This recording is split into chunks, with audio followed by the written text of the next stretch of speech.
Welcome to my channel.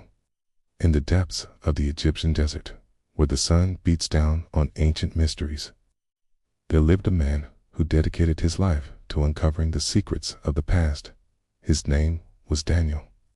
Now, unlike those who sought fame or fortune in the sands of Egypt, Daniel was a humble archaeologist whose passion was driven by an insatiable curiosity and a desire to preserve history. He scoured the desert, searching for clues to the past, often finding only disappointment. But his persistence paid off when his team discovered the entrance to a temple buried under centuries of shifting sands.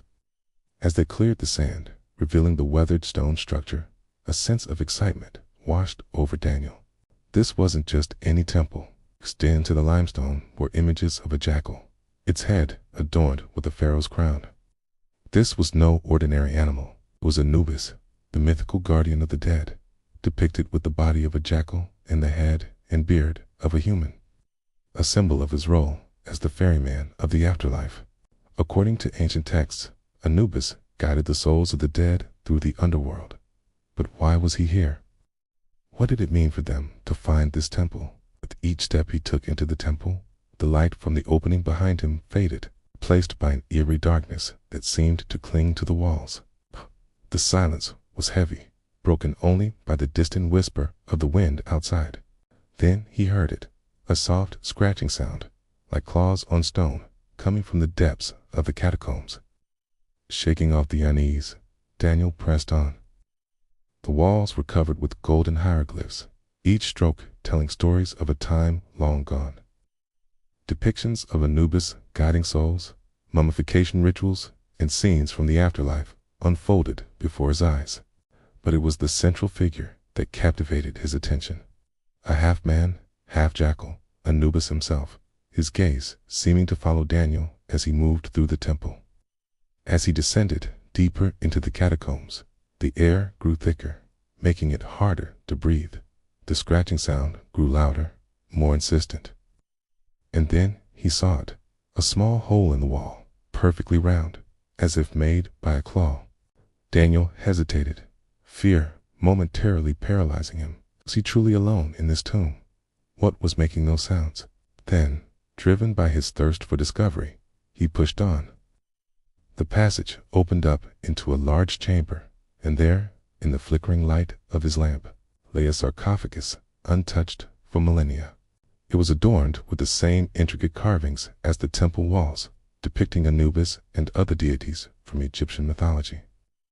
Curiosity and determination burned bright within him, pushing away his fear. He knew that whatever he was about to uncover would be a monumental historical find.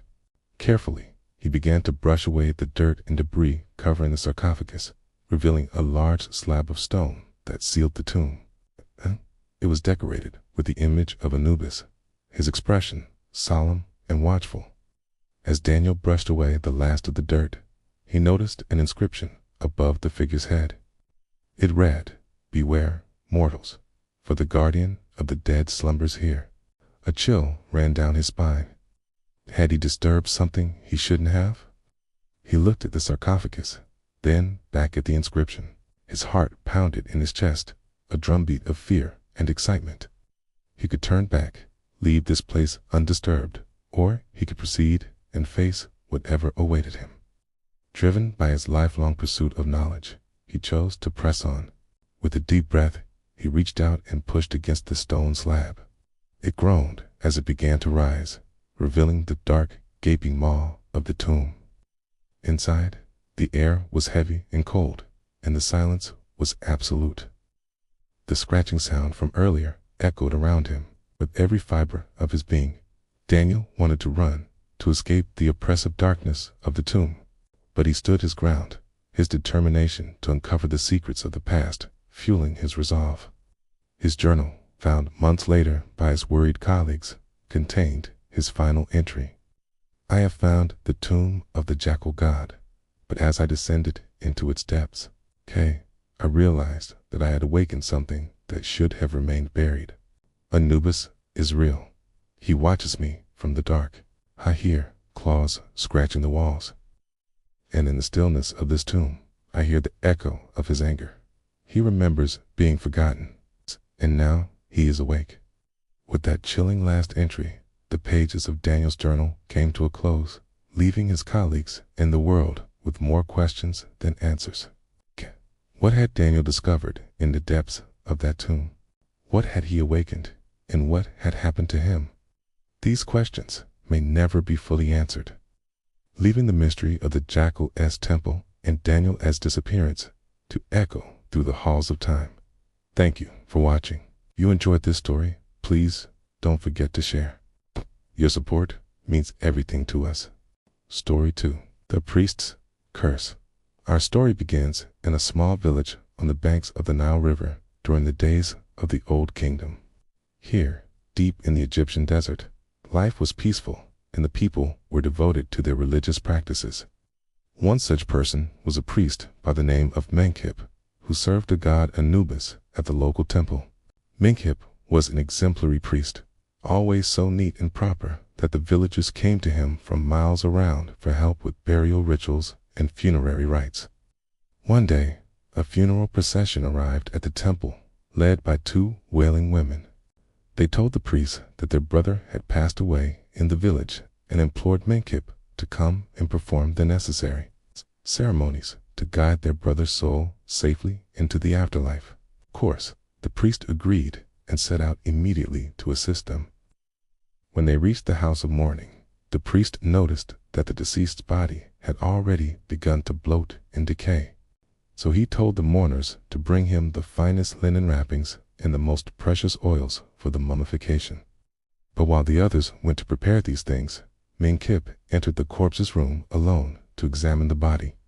Now, according to the ancient Egyptian religion, the deceased body must be treated with great care and respect. It was believed that if the body was mishandled or disrespected, the deceased spirit could become trapped within it and cause great harm to those around them.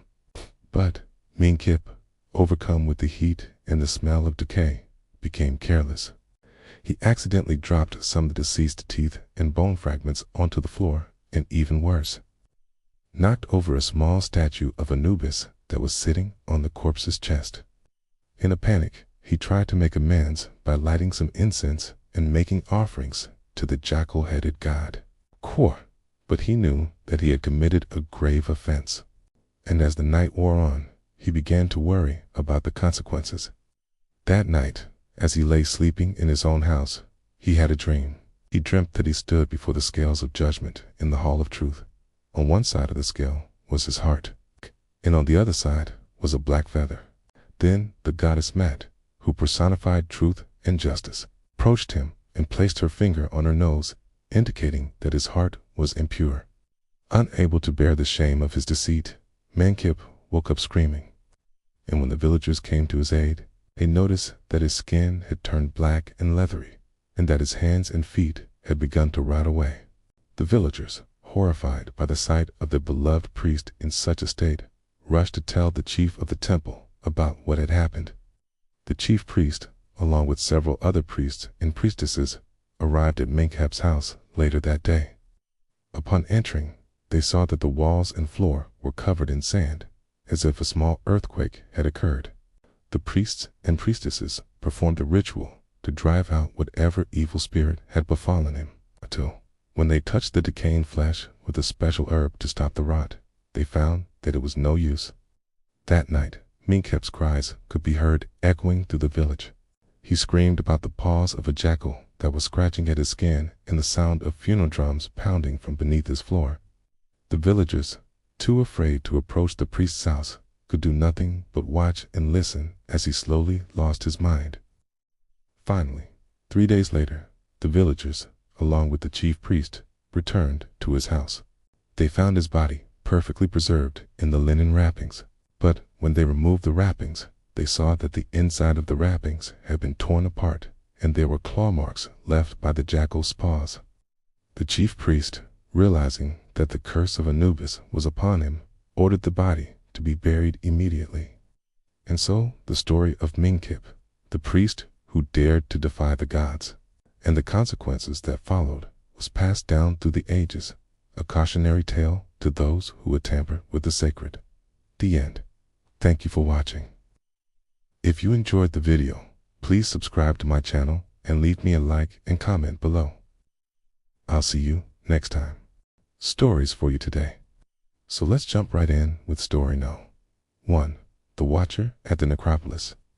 It's the year 2018 and the time is about 10 p.m. A group of friends are flying drones over an ancient burial ground near Saqqara in Egypt. They got permission from the caretaker to do so after sunset. While one of the cameras is capturing the ruined tombs, it picks up a strange black silhouette. It looks like a man with a jackal's head standing still among the crumbling bricks. It doesn't move as the drone approaches within inches of it, causing those watching to wonder if it's a statue or a living person. Curious, one of the men, Kareem, decides he has to go and check this out for himself. Kareem tells the others he'll be right back and heads towards the necropolis. He's going to go down into one of the crypts while live streaming it so that his friends can watch what he finds. The image jumps to the inside of a crumbled crypt where Kareem is walking. He shines his flashlight around and remarks that it's beautiful. His friends watch anxiously as he descends deeper into the dark pit. Then his light stops abruptly. When it comes back, he's standing in front of an altar covered in offerings of fresh meat, coins, and human teeth. Some of the teeth are still attached to bits of gums. The scene is both eerie and disturbing, especially because of how still everything is. His friends tell him to get out of there, but before he can leave, the stream cuts out. All they hear is a low, guttural growl. Then they see two glowing amber eyes appear behind him. They reach out to grab him, but the feed cuts out again, leaving them to wonder if their friend is okay. They wait a few minutes and try to reconnect, but there's no answer. One of them calls the police, who come and search the area, but there's no sign of Kareem. There is no way out of the crypt without climbing up a sheer wall or shimming through a hole in the side, which would be nearly impossible to do without a flashlight. Was he taken by whatever creature was watching him? Or did he manage to escape somehow? Nobody knows. But weeks later, someone comes across some new graffiti on the necropolis wall. It reads, "He who judges the dead walks again." Was Kareem taken by the creature, or did he somehow manage to escape? And if so, why did it let him go? I don't know, but I do know that this story might just be based on something real. There have been many reported sightings of jackal-headed creatures in Egypt throughout history. Many believe they could be the gods, Anubis or Wapwat, or perhaps even the goddess Sekhmet. All have associations with death, the underworld, and jackal imagery. But I think there might be another explanation for this phenomenon. Thousands of years ago, people in Egypt kept pet baboons, which were kept either as companions or to sacrifice. Sometimes these baboons were mummified and buried with their owners. When ancient Egyptians died, their bodies were prepared for burial by removing the organs, most notably the brain, which was considered impure. After being preserved in natron, a natural substance found in the desert, the body was placed in a coffin and interred in a tomb. But the process of mummification wasn't always perfect. Sometimes organs would spoil inside the body, leading to an unpleasant smell and bloating. As you can imagine, this could cause problems when trying to keep a deceased person looking lifelike. So, what did the ancient Egyptians do about it? Well, they would often put a jackal-headed statue in the tomb instead of burying the actual person. This was a way to both honor the dead and prevent the living from having to deal with the stench of a rotting corpse. Thousands of years later, archaeologists are still discovering these statues in tombs. But there have also been reports of people seeing live jackal-headed creatures.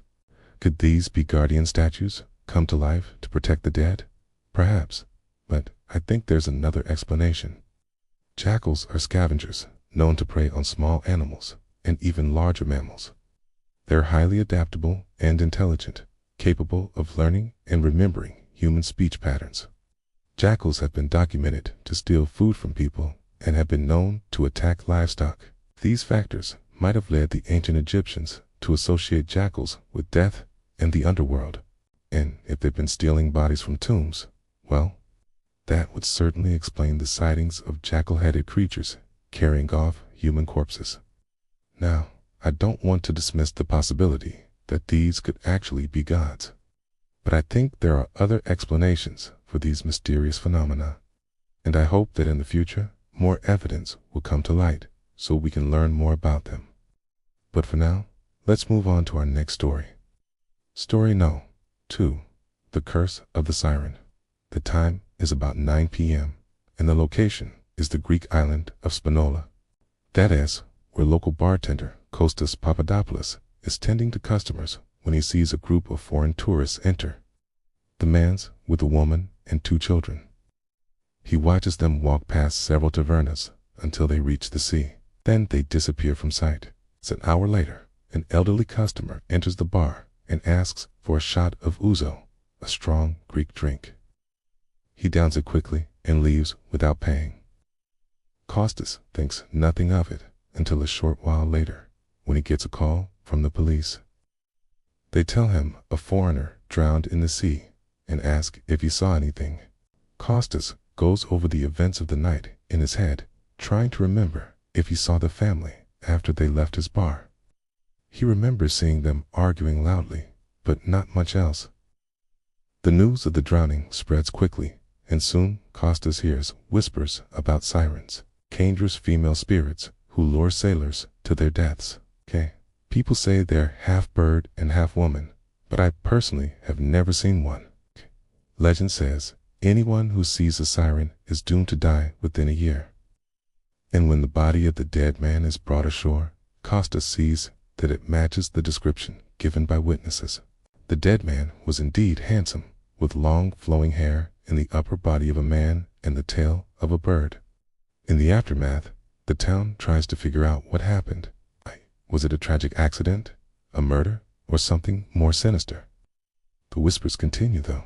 Is Kostas doomed to die? And if so, will it happen quickly? Or will he have to live out his last year knowing his fate? I guess only time will tell. For our final story today, let's head to Budapest, Hungary. It's 2006, and the time is about 9 p.m. A man is driving home after a long day at work when he makes a wrong turn. He finds himself on a narrow cobblestone street lined with old buildings. As he's trying to figure out how to turn around, he spots a small cafe ahead. He pulls in and parks his car, then goes inside.